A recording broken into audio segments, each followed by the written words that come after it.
Le gouvernement égyptien entreprend une action en justice contre une décision d'un juge du pays qui anéantit les plans du président Sisi de remettre le contrôle de deux îles en mer Rouge à l'Arabie Saoudite.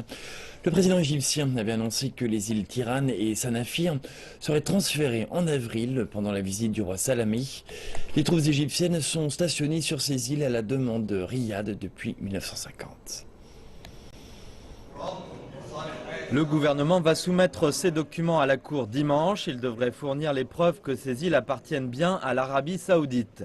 Elles ont été administrées par l'Égypte à la demande du royaume au début des années 1950 et l'Arabie Saoudite a le droit de les reprendre.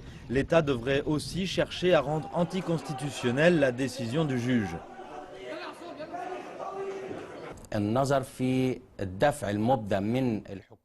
Ils vont tenter de prouver que les tribunaux dans leur ensemble n'ont pas le pouvoir de surveiller ni rejeter les accords saoudiens concernant la démarcation.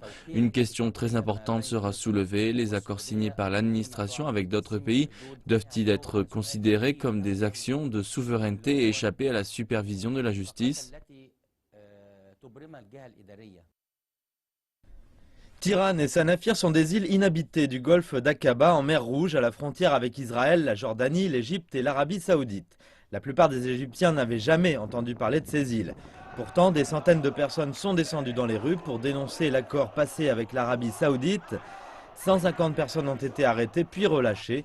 Les analystes disent que l'État va se battre devant la justice pour prouver que ces îles sont bien saoudiennes et éviter une humiliation devant le public. Mais selon la Constitution, les accords d'une telle importance stratégique ne sont pas seulement traités devant les tribunaux.